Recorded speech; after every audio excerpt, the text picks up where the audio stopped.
Earlier the next day, D261 and D199 were getting ready to take a goods train. Well, here's our time to shine. Who was leading?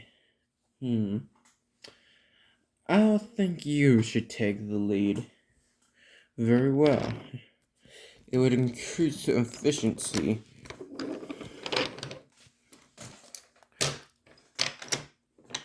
He pitched across the points and covered up to them. So is this the train? Yes. We're waiting on the shunt to shunt a couple more trucks on. Soon, Switcher tacked on the last few cars. This one will enjoy this until they heard a whistle.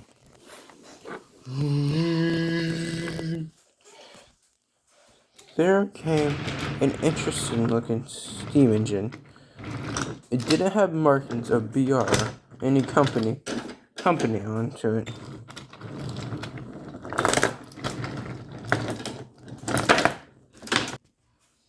What train was that? That was that American train, you idiot. That's the train we need to take out the viaduct on. Ah, dear God. Forgot about that.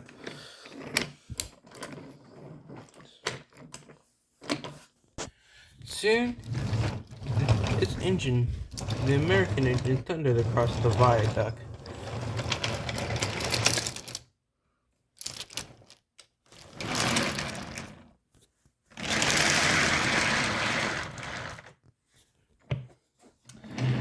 Soon the diesels pulled their train to the yard. Oh, glad to know they're still using old steam kettle. D261 was referred to Edward. Glad to see you. Someone changed.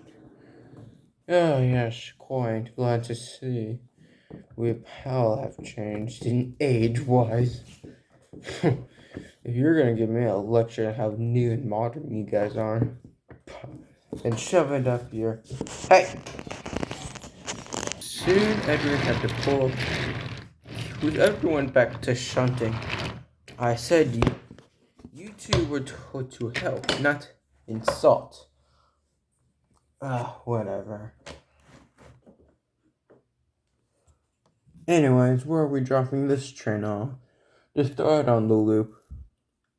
It'll be taken away by a different engine. Soon, the diesels dropped their train on the loop. Now, there are two loops. One that leads to a station, and one for sidings. Well, thankfully the diesels were paying attention to the train loop on the siding. But, on the other hand, the train itself wasn't checked properly. The brakes weren't on properly, meaning that the trucks could roll away whenever they had a chance to.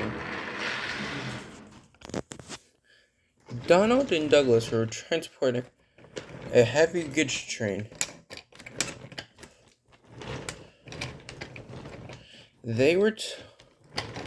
This train was mostly consisted of new parts, and one consisting of stuff to make a shack for the workers to sleep in. Well, they were until a car snapped away. Don and Douglas realized this and came to a stop. Looks like the driver looked back and said, "Looks like the chain probably snapped. We'll just have to go back and see about the replacement and the back of the brake van." They were shuffling.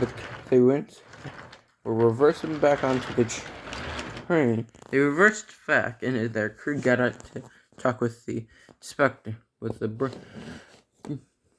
guard. Well, you two, we have to continue on without that lot. Well then. Meanwhile, at the yard workmen thought they were a bunch of Hughes. Now, Hughes are people who decide to mess around and sabotage. Either would mess around on trains or anywhere where they were working on an industrial site. But when the brakes slid off the train, they slowly began to move.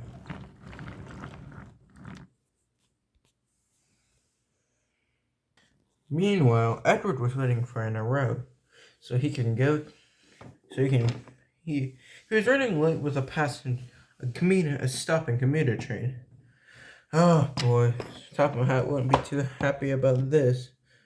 He might understand with the American engines finally coming. Until they heard clickety clock. Edward saw the runaway fly through this track. Oh God, said Edward. Quick, come on, head to the dispatch. Meanwhile, in the yard, there are a set of points where trucks can go. This means if there was ever a runaway, the engines would usually be safe, but unfortunately, it failed. The trap point had unfortunately failed, and they were heading straight to Oliver. The trap point would send the runaway into a siding where they can derail out of the engine's way. Unfortunately, the trap points were in maintenance, and they were lined up for Oliver. No one really knew, but when they were testing the trap points, they wouldn't budge. Meanwhile, Donald and Douglas were going back up the viaduct. Donald burst safety valve burst. What happened this time? It's his safety valve, says driver. It burst. Oh, I guess this trip is going wrong. Very wrong. Until the dispatchers got it. Meanwhile, back at the yard, the dispatchers heard a horrifying call. Runway on truck 16! Runway on truck 16! Set the trap point. Little did they know, the trap points weren't working. And it was heading straight towards Oliver. Wait, the trap points are jammed, said the dispatcher. We can't switch them.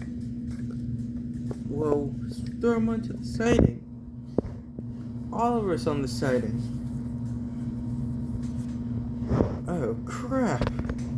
Oliver looked in horror. The truck smashed into him, causing them to derail. This caused them to derail and knocked off the support out of the viaduct. Meanwhile, when Don and Douglas were going over the viaduct. What's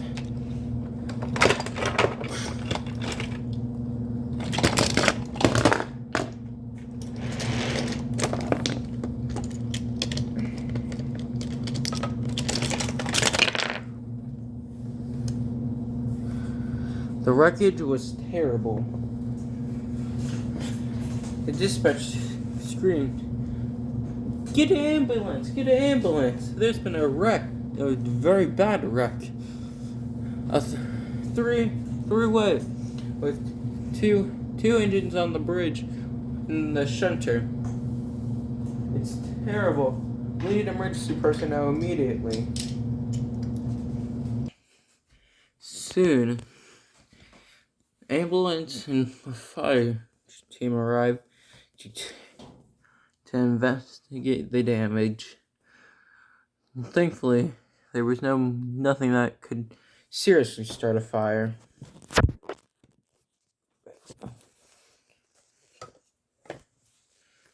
But it wasn't so good up ahead.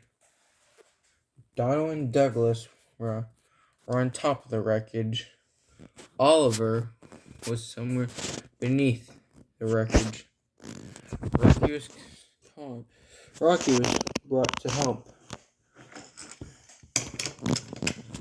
This is not very good. Not good. Bits and pieces of trucks were scattered everywhere. Meanwhile, the Fat Controller came to inspect the damage. Edward brought him there as fast as he can go. Well, he said, this is not looking good.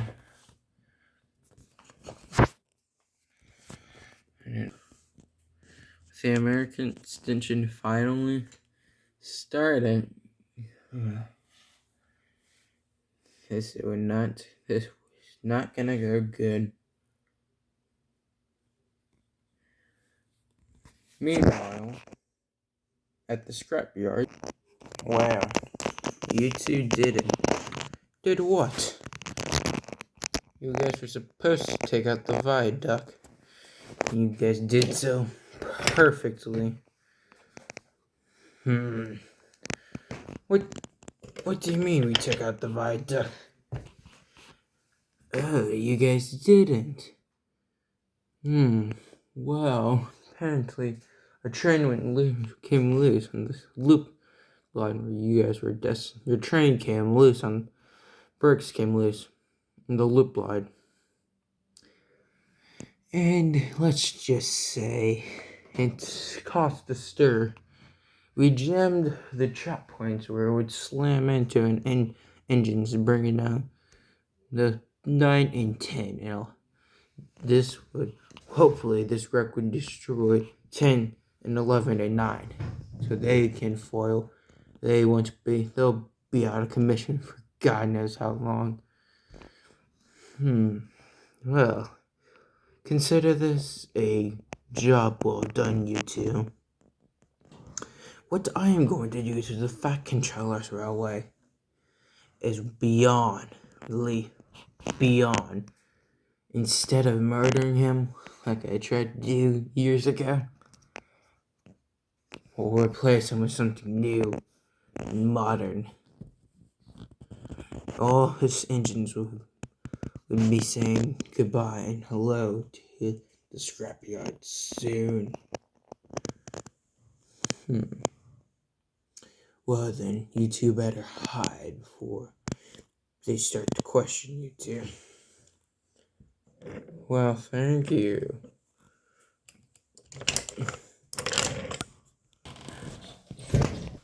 So with that, the wreckage, to Topham Hatt's plans, and the